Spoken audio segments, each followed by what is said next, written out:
மனோஜ் எல்லாம் ஒரு மனசாட்சியே இல்லாத மிருகம் அப்படின்னு நினைக்கிறவங்க நம்ம வீடியோக்கார லைக் பண்ணிக்கோங்க. ஆமாம் ஃப்ரெண்ட்ஸ், மனோஜ் பார்த்திங்கன்னா அவருடைய செயலில் ரொம்பவே மோசமாக நடந்துக்கிட்டு இருக்காருங்க. தன்னுடைய அம்மா பார்த்திங்கன்னா அவங்களுக்கு எல்லா வகையிலுமே சப்போர்ட்டாக தாங்க இருந்தாங்க விஜயா. இருந்தாலும் விஜயாவை பற்றி இந்த விஷயத்தில் ஒரு நிமிஷம் கூட அவர் என்ன பண்ணலைன்னா யோசிக்கவே இல்லைங்க.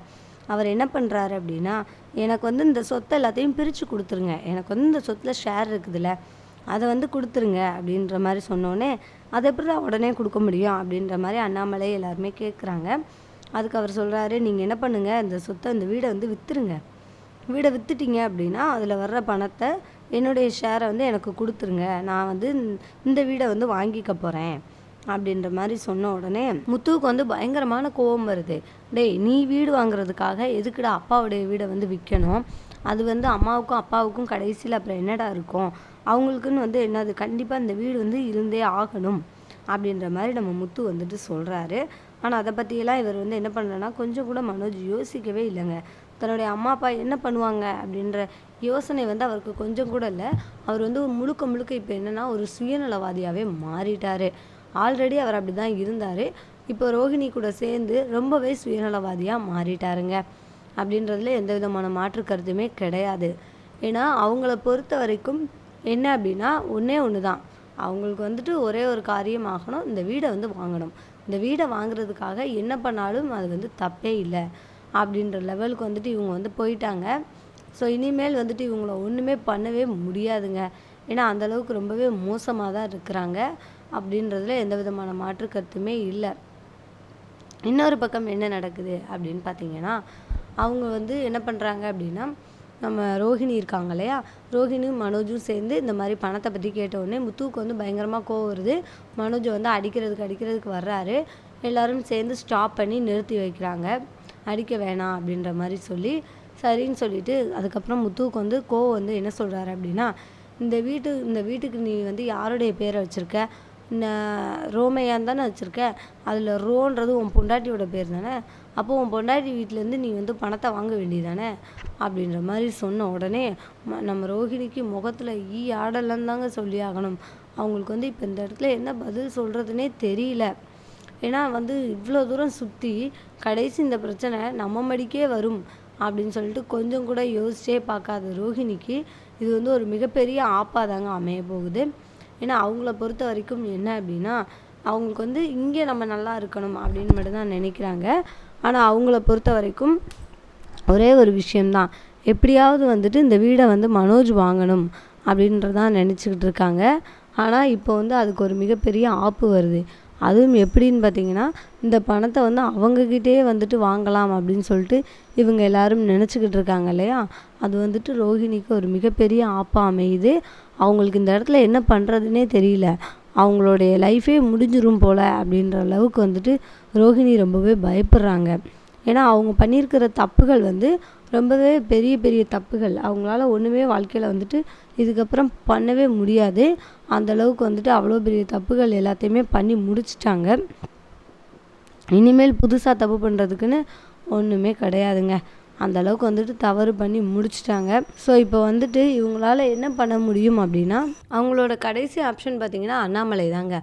ஏன்னா இப்போ அவங்களுடைய அந்த வீடு, அதுக்கப்புறம் அவங்களுடைய ஷோரூம், இது எல்லாத்தையுமே வச்சு ப்ராப்பர்ட்டியாக வச்சு லோன் கேட்குறாங்க. அப்படி லோன் கேட்கும்போது அவங்க என்ன சொல்கிறாங்க அப்படின்னா 2 கோடி அவ்வளோதான் உங்களுக்கு இந்த ப்ராப்பர்ட்டிஸ்க்கு கொடுக்க முடியும். அதுக்கு மேலே கண்டிப்பாக அவங்களுக்கு கிடைக்க வாய்ப்பே கிடையாது. 2 கோடிக்கு நாங்களே கேரண்டி தருவோம். அந்த அளவுக்கு அவங்க கண்டிப்பாக உங்கள்கிட்ட ப்ராப்பர்ட்டிஸ் இருக்குது. ஸோ கண்டிப்பாக கிடச்சிரும். ஆனால் அதுக்கு மேலே நீங்கள் எதிர்பார்த்தீங்க அப்படின்னா கண்டிப்பாக கிடைக்காது அப்படின்ற மாதிரி சொல்லிடுறாங்க. ஸோ இதை நம்ம ரோஹிணி அண்ட் மனோஜால் தாங்கிக்கவே முடியல. அவங்களுக்கு எப்படியாவது பணம் கிடைக்கணும் அப்படின்னு சொல்லிட்டு நினச்சிக்கிட்டு கடைசியாக என்ன பண்ணுறாங்கன்னா, அங்கே சுற்றி இங்கே சுற்றி அண்ணாமலை விஜயா மடியிலே கை வைக்கிறாங்க. அவங்களுக்கு தேவை பணம், இப்போ எங்களுக்கு கண்டிப்பாக பணம் வேணும் அப்படின்ற மாதிரி சொல்லிவிட்டு இவங்கக்கிட்ட பணத்தை எதிர்பார்க்குறாங்க. ஸோ இப்போ இவங்களால் என்ன பண்ண முடியும் அப்படின்னா ஒன்றுமே பண்ண முடியாது. அப்போ அண்ணாமலை என்ன சொல்கிறாரு அப்படின்னா, இங்கே பாரு, இந்த விஷயத்தில் முடிவெடுக்க வேண்டியது நான் கிடையாது, இந்த விஷயத்தில் முடிவெடுக்க வேண்டியது விஜயா மட்டும்தான், அவங்க அம்மா தான். ஏன்னா அவங்க அம்மாவுக்கு அவங்க அப்பா கொடுத்த வீடு இது. என்ன அதனால் அவங்க வந்து எந்த ஒரு காரணத்துக்காண்டியும் இந்த வீடை வந்து விஜயா எதுவும் பண்ணிடக்கூடாதுன்னு தான் என்னுடைய பேர்லேயும் சேர்த்து எழுதி கொடுத்தாங்களே தவிர, பட் இது வந்து விஜயாவுடைய வீடு, அது வந்து விஜயாவுக்கு அவங்க அப்பா கொடுத்த வீடு. அதனால் விஜயா கிட்ட வந்துட்டு நீ பர்மிஷன் அப்படின்னு கேட்கணும் அப்படின்னா விஜயா கிட்ட தான் கேட்கணும் அப்படின்ற மாதிரி சொன்னோடனே மனோஜுக்கு வந்து என்ன பண்ணுறதுனே தெரியல. சரி ஓகே, அம்மாவை எப்படியாவது கன்வின்ஸ் பண்ணலாம் அப்படின்னு சொல்லிட்டு அம்மா கிட்டே கேட்குறாரு. அம்மா நான் வந்து வீடை வந்து விற்றுக்கிறேன் அப்படின்ற மாதிரி கேட்குறாரு. அப்போது இவங்களால் என்ன பண்ண முடியலன்னா ஒன்றுமே பண்ண முடியல. இப்போ இவங்களுக்கு இந்த இடத்துல என்ன பதில் சொல்கிறதுனே தெரியல. அவங்க ஒரு பக்கம் யோசிச்சுக்கிட்டே இருக்கிறாங்க.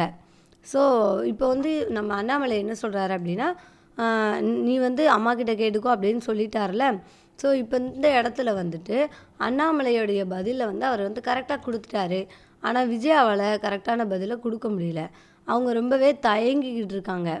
ஏன்னா அவங்கள பொறுத்த வரைக்கும் இப்போ என்ன பதில் சொல்கிறதுனே சுத்தமாக தெரியல. ஏன்னா ஒரு பக்கம் வந்து தன்னுடைய பையனுக்காக எப்போவும் என்ன வேணாலும் பண்ணுவாங்க விஜயா. ஆனால் இந்த பணம் விஷயத்தில் என்ன பண்ணுறாங்க அப்படின்னா அவங்களே ஒரு நிமிஷம் யோசிக்கிறாங்க. ஏன்னா இவனை பொறுத்த வரைக்கும் இவனை நம்பி கொடுத்துட்டோம் அப்படின்னா அதுக்கப்புறம் நமக்குன்னு எதுவுமே இல்லை அப்படின்ற பயம் வந்து இவங்களுக்கு சுத்தமாகவே இருக்குது. அதனால் இப்போ இந்த இடத்துல என்ன பண்ணுறது அப்படின்னு சொல்லிட்டு நம்ம விஜயாவே என்ன பண்ணுறாங்க, ஒரு கணம் யோசிக்கிறாங்க. தன்னுடைய பையனாகவே இருந்தாலும் என்ன பதில் சொல்கிறதுன்னு சொல்லிட்டு அவங்களே என்ன பண்ணுறாங்க, யோசிக்கிறாங்க. எப்படியாவது வந்துட்டு தப்பிக்கணும் அப்படின்னு தான் விஜயாவே நினச்சிக்கிட்டு இருக்காங்க. ஏன்னா இதெல்லாம் வந்துட்டு ரொம்ப பெரிய விஷயம். இவங்களுக்காக வீட்டையே எழுதி கொடுக்குறது அப்படின்றதெல்லாம் ரொம்ப பெரிய விஷயம். அதுவும் இப்போ 2 பேருமே நல்லா இருக்கிறாங்க, அண்ணாமலை அண்ட் விஜயா 2 பேருமேவும். இப்போவே வந்துட்டு இவங்களுக்கு வந்து சொத்தெல்லாம் எழுதி கொடுக்கணுமா அப்படின்ற ஒரு எண்ணம் வந்துட்டு விஜயாவுக்கு கண்டிப்பாகவே வரும். அதனால் அவங்களால வந்துட்டு என்னமுமே பண்ண முடியல. அவங்க ஒரு பக்கம் வந்துட்டு எல்லாத்தையுமே யோசிக்க தான் செய்கிறாங்க. ஸோ என்ன பண்ணலாம் அப்படின்னு சொல்லிட்டு இவங்க ஒரு பக்கம் யோசிக்க, அவங்க ஒரு பக்கம் யோசிக்க. ஸோ விஜயா வந்து டைரெக்டாக சொல்லிடுறாங்க. கொஞ்சம் நேரம் யோசித்து பார்க்குறாங்க. யோசித்து பார்த்துட்டு அவங்களுடைய பதிலை டைரெக்டாக சொல்லிடுறாங்க. இங்கே பாருப்பா, வீடெல்லாம் விற்க முடியாது. ஏன்னா வீடு வந்து எனக்கு எங்கள் அப்பா கொடுத்த வீடு. அதனால் வீடை வந்துட்டு கண்டிப்பாக நான் வந்து விற்கிறதுக்கு அனுமதிக்கவே மாட்டேன் அப்படின்ற மாதிரி விஜயாவே சொல்லிடுறாங்க. விஜயா சொன்னதை கேட்டோன்னே மனோஜுக்கு முகத்தில் ஈ ஆடலை. அவருக்கு என்ன பதில் சொல்கிறதுனே தெரியல. ஏன்னா அவர் வந்து அந்தளவுக்கு ரொம்பவே டென்ஷன் ஆகிடுறாரு. அவரை பொறுத்த வரைக்கும் வந்துட்டு தன்னுடைய அம்மா தனக்காக என்ன வேணாலும் பண்ணுவாங்க, ஆனால் அம்மாவுக்காக நம்ம எதுவுமே பண்ண தேவையில்ல அப்படின்ற நினப்பில் தான் அவர் வந்து என்ன பண்ணுறாரு, வாழ்ந்துக்கிட்டு இருக்காரு. ஸோ அப்படி நினச்சிக்கிட்டு இருக்கும் போது அவருக்கு வந்துட்டு இது வந்து ஒரு மிகப்பெரிய ஆப்பாக தாங்க இருக்குது. இதை வந்துட்டு அவரால் ஏற்றுக்கவே முடியல. என்னடா இது, தன்னுடைய அம்மா திடீர்னு இப்படி சொல்லிட்டாங்களே அப்படின்னு சொல்லிட்டு அவரே என்ன பண்ணுறாரு, ஒரு கணம் யோசிக்கிறாருங்க. ஸோ இருந்தாலும் இப்போதைக்கு பார்த்திங்கன்னா மனோஜுக்கு வந்து அடுத்தவங்களோட உதவியை நாடுறதை தவிர வேறு ஒரு விதமான ஆப்ஷனே வந்துட்டு அவருக்கு வந்துட்டு இல்லை. ஸோ இதில் வந்துட்டு மனோஜ் வந்து எப்படி வந்துட்டு தப்பிக்க போகிறாரு. இந்த வீடை வந்துட்டு அவர் உண்மையிலே வாங்க போகிறதே கிடையாது, அதுதான் உண்மை. பட் அது நமக்கு தெரியும், மனோஜுக்கு தெரியாது இல்லையா. அவரை பொறுத்த வரைக்கும் எப்படியாவது இப்போ வந்து இந்த வீடை வந்து நம்ம வாங்க போகிறோம் அப்படின்னு சொல்லிட்டு நினச்சிக்கிட்டு இருக்கிறாரு. ஆனால் அதுதான் இல்லை, அவருக்கு வந்து ஒரு மிகப்பெரிய ஆப்பு தான் காத்துக்கிட்டு இருக்கு அப்படின்ற உண்மை வந்துட்டு அவருக்கு சுத்தமாகவே தெரியல. அந்த ஆப்பில் போய் தானாகவே அதுவும் செலவு பண்ணி 30 லட்ச ரூபாய் செலவு பண்ணி ஒரு மிகப்பெரிய ஆப்பில் போய் மனோஜ் மாட்டிக்கிட்டாரு. ஒருத்தர் அவரை காப்பாற்றணும் கர்த்தர் அப்படின்ற மாதிரி தான் மனோஜ் வந்து இப்போ பெருசாக மாட்டிக்கிட்டாரு. மனோஜை யாராலையுமே காப்பாற்ற முடியாது. அவர் வந்து தன்னைத்தானே அவரே காப்பாற்றிக்கிட்டாதாங்க உண்டு. அந்த அளவுக்கு வந்துட்டு மிகப்பெரிய பிரச்சனைகளில் போய் தான் அவர் என்ன பண்ணியிருக்கிறாரு, மாட்டியிருக்காரு. ஸோ இனிமேல் வந்துட்டு மனோஜுடைய வாழ்க்கையில் நிம்மதியே கிடையாது அப்படின்றதுல எந்த விதமான மாற்று கருத்துமே கிடையாது. ஏன்னா அவருக்கு வந்து அவருடைய நிம்மதி அப்படின்னா இப்போதைக்கு அவர் சம்பாத்தியம் பண்ணது தான். ஆனால் இப்போ அதுவுமே இல்லாமல் என்ன ஆகுது அப்படின்னா பணம் எல்லாத்தையுமே போகுது. அந்த பணம் எல்லாமே எப்படி போச்சு அப்படின்னா இவங்களோட கைப்படவே போகுது அப்படின்றத அவரால் ஏற்றுக்கவே முடியாது. ஸோ மனோஜ் வந்து என்ன பண்ண போகிறாரு, இதெல்லாம் எப்படி வந்துட்டு ஃபேஸ் பண்ணி இதெல்லாம் தாங்க போகிறாரு அப்படின்றதே ஒரு மிகப்பெரிய கேள்விக்குறியாக தான் இருக்குது. ஸோ என்ன பண்ணுறாரு அப்படின்றத நம்ம வந்துட்டு வெயிட் பண்ணி பார்க்கலாங்க. ஸோ எப்படி வந்துட்டு இந்த பிரச்சனைகள்லேருந்து அவர் வெளியில் வரப்போகிறாரு அப்படின்றது ஒரு மிகப்பெரிய கேள்விக்குறி. அந்த கேள்விக்குறிகளுக்கு பதில் வந்துட்டு வருங்காலத்தில் வர்ற எபிசோடு தாங்க சொல்லணும். ஸோ எப்படி வந்துட்டு அவர் எல்லா பிரச்சனைகளையும் சால்வ் பண்ணி அவர் வந்து வெளியில் வந்து எல்லாத்தையுமே முடிக்க போகிறாரு அப்படின்றது நமக்கு சுத்தமாகவே தெரியல. பட் இதில் வந்து ஒரு விஷயம் வந்துட்டு கன்ஃபார்ம் என்ன அப்படின்னு பார்த்திங்கன்னா, அவர் ஏமாந்தது வந்துட்டு ஓகே, அது வந்து நிரூபணம் ஆயிடுச்சு. ஆனால் அவருடைய அந்த ஏமாற்றத்துலேருந்து எப்படி வெளியில் வரப்போகிறாரு அப்படின்றது தான் ஒரு மிகப்பெரிய கேள்விக்குறியாக இருக்குது. ஸோ இதற்கான பதில் வந்து இனி வரக்கூடிய எபிசோடில் தாங்க தெரியும். ஸோ என்ன பண்ண போகிறாங்க அப்படின்றதே ஒரு மிகப்பெரிய சஸ்பென்ஸாக தான் இருக்குது. ஏன்னா அவரை பொறுத்த வரைக்கும் வந்துட்டு பணம் மட்டும்தான் எல்லாமே அப்படின்னு வாழ்ந்துட்டு இருக்கவர் தான் மனோஜ். ஸோ இப்போ அந்த மனோஜுக்கு வந்துட்டு பணம் வந்துட்டு இருக்குது, ஆனால் அந்த பணத்தை வந்து காப்பாற்றிக்க தெரியல. அவர் வந்து காப்பாற்றிக்க தவறவும் செய்கிறாரு. ஸோ என்ன நடக்க போகுது அப்படின்றது நமக்கு சுத்தமாகவே புரியல. ஸோ இனி வரக்கூடிய எபிசோடில் வந்து இவங்களுடைய ஏமாற்றம் வந்து கண்டிப்பாக வெளியில் வரப்போகுது சீக்கிரமாகவேவும். இந்த வீடை வந்துட்டு 30 லட்சம் ரூபாய்க்கு சொல்லி ஒருத்தன் வந்து மனோஜை ஏமாற்றிட்டு போயிருக்கான் அப்படின்ற உண்மை மட்டும் வெளியில் வந்துருச்சுன்னு வைங்களேன், மனோஜ் ரொம்பவே பாவம். அது மட்டும் இல்லாமல் ரோஹிணியுடைய பேச்சை கேட்டு அவர் வந்து நிறைய விஷயங்களை என்ன பண்ணிட்டார் அப்படின்னா, கிரெடிட் கார்டாக இருக்கட்டும், அதில் வந்துட்டு ரோஹிணி வந்து ஆரம்பத்தில் வேணான்னு தான் சொன்னாங்க. ஆனால் அந்த ஷோரூம் இருக்கிற தைரியத்தில் மனோஜ் என்ன பண்ணிட்டாருன்னா, எல்லாத்தையுமே வந்துட்டு கடனுக்கு வாங்குறது, இஎம்ஐக்கு வாங்குறது, இந்த மாதிரி நிறைய வேலைகளை வந்து பார்த்துட்டாரு. ஸோ இதுக்கப்புறம் வந்துட்டு அவர் இந்த இஎம்ஐலேருந்து வெளியில் வர்றதுங்கிறதே ஒரு மிகப்பெரிய கேள்விக்குறியாக தான் இருக்கும். ஸோ அந்தளவுக்கு வந்துட்டு கடன் ஆக்கிட்டார் அவர் மேலேயும். அதுவும் வந்துட்டு இந்த ஷோரூமை நம்பி மட்டும்தாங்க. ஆனால் இப்போ ஷோரூம் என்ன ஆக போகுது அப்படின்னா, இவர் வந்து 3 கோடி ரூபாய் லோன் போட்டார் அப்படின்னா அவங்க வந்து 3 கோடியும் வந்து ஏமாற்றிட்டு போகிறதுக்கான வாய்ப்புகள் கிடையாது. கிடைச்ச வரைக்கும் லாபம் அப்படின்னு சொல்லிட்டு எஸ் ஆகிட்டு போகிறவங்க தான் அவங்க. பட் இருந்தாலும் ஒரு சில விஷயங்களில் வந்துட்டு ரொம்பவே பயமாக தான் இருக்குது. ஏன்னா அவங்க வந்து திரும்ப 3 கோடி வாங்கிட்டு போயிட்டாங்க அப்படின்னா மனோஜ் தெருவுக்கே வந்துடுவார். விஜயாவே வந்துட்டு என்ன பண்ணுவாங்கன்னா, மனோஜை வீட்டை விட்டு அடித்தே விரட்டிடுவாங்க அப்படின்றதுல எந்த விதமான மாற்று கருத்துமே கிடையாது. ஏன்னா அவரை பொறுத்த வரைக்கும் என்ன அப்படின்னா, அவருக்கு வந்து பணம் மட்டும்தான் எல்லாமே மனோஜ் அப்படின்னு சொல்லிட்டு வாழ்ந்துக்கிட்டு இருக்கிறவர். ஸோ அப்படிப்பட்ட அந்த பணத்தை வந்து நம்ம விஜயாவுக்கு வந்து விஜயாவுக்கு வந்து என்ன அப்படின்னா, பணத்தை வந்து யாருமே ஏமாற்றக்கூடாது, பணத்தில் வந்து ஏமாந்து போகக்கூடாது அப்படின்னு தான் நினைப்பாங்க. ஸோ அவங்கள பொறுத்த வரைக்கும் இப்படி வந்து மனோஜ் ஏமாந்துட்டு வர்றது அப்படின்றத அவங்களால தாங்கிக்கவே முடியாது. ஸோ அவங்க என்ன பண்ணுவாங்க அப்படின்னா, ஒவ்வொரு விஷயங்கள்லையும் அவங்கள வந்துட்டு எப்படியாவது காப்பாற்றிக்கிறணும் அப்படின்னு சொல்லிட்டு நிறையவே ட்ரை பண்ணுவாங்க இல்லையா.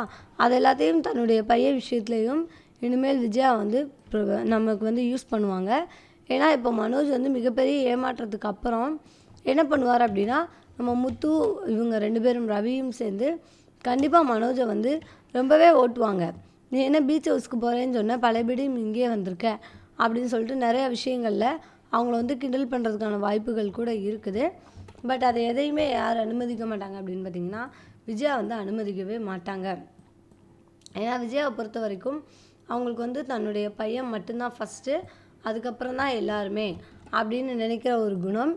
அப்படி இருக்கும்போது தன்னுடைய பையனை வந்துட்டு யாருமே வந்துட்டு அசிங்கப்படுத்தக்கூடாது அப்படின்னு தான் விஜயா வந்து நினைப்பாங்க. ஸோ அதில் வந்து எந்த விதமான மாற்று கருத்துமே கிடையாது. ஸோ அதில் வந்து எந்த விதமான தவறும் இல்லை. பட் வந்து தன்னுடைய பையன் வந்து ஒரு மிகப்பெரிய அறிவாளி அப்படின்னு சொல்லிட்டு விஜயா நினச்சிக்கிட்டு இருக்காங்க இல்லையா, அது வந்து ஒரு மிகப்பெரிய முட்டாள்தனம் அப்படின்றது தான் இந்த எபிசோடில் வந்து நம்ம வந்து பார்த்துருக்குறோம். ஸோ அடுத்தடுத்து வர எபிசோட்ஸில் வந்து என்ன பண்ண போகிறாங்க அப்படின்றதே ஒரு மிகப்பெரிய கேள்விக்குறியாக தான் இருக்குது. அது மட்டும் இல்லாமல் இப்போ ஜீவா என்ன பண்ணுறாங்க அப்படின்னா, ஊர்லேருந்து வந்திருக்கிறாங்க. ஜீவாவுடைய ஆட்டம் இனிமே தாங்க ஆரம்பிக்க போகுது. ஏன்னா ஜீவா வந்து என்ன சொல்கிறாங்க அப்படின்னா, இங்கே பாருங்கள், என்னை வந்து ஒருத்தன் வந்து போன டைம் நான் ஊருக்கு வந்தப்போ என்ன பண்ணிட்டான், ரொம்பவே ஏமாத்திட்டான். கிட்டத்தட்ட ஒரு 30 லட்சம் ரூபாய் கிட்ட வந்து போயிடுச்சு. நான் வந்து ஒரு நிலம் வாங்குறதுக்காக தான் என்ன பண்ணேன்னா ஊருக்கே வந்தேன். அப்படி வந்த இடத்துல அவன் வந்து என்னை ஏமாற்றி காசெல்லாம் பிடுங்கிட்டான் அப்படின்ற மாதிரி அவங்க ஏதோ நல்லவங்க, மனோஜ் மட்டும்தான் கெட்டவர் அப்படின்ற மாதிரி ஒரு இமேஜை க்ரியேட் பண்ணி எல்லா உண்மைகளையும் என்ன பண்ணியிருக்காங்கன்னா சொல்லியிருக்கிறாங்க. ஸோ இதெல்லாம் வந்துட்டு நம்மளால் என்ன பண்ண முடியலன்னா தாங்கிக்கவே முடியலங்க. ஸோ அந்தளவுக்கு சீன்ஸ் எல்லாமே என்ன வந்ததுன்னா ரொம்பவே ஓவராக தாங்க இருக்குது. பட் இருந்தாலும் நமக்கும் வேறு என்ன இல்லை, ஆப்ஷனே கிடையாதுங்க. இந்த எபிசோடு தான் நம்ம வந்து பார்த்தாகணும் அப்படின்றதுல நம்மளுடைய தலையெழுத்தில் எழுதியிருந்தால் யாரால் தாங்க மாற்ற முடியும் அப்படின்னு சொல்லிட்டு இன்றைக்கி எபிசோடை வந்துட்டு நம்மளுடைய மனசை ரொம்பவே கல்லாக்கிக்கிட்டு பார்த்துக்கோங்க அப்படின்னு தாங்க நான் சொல்லுவேன்.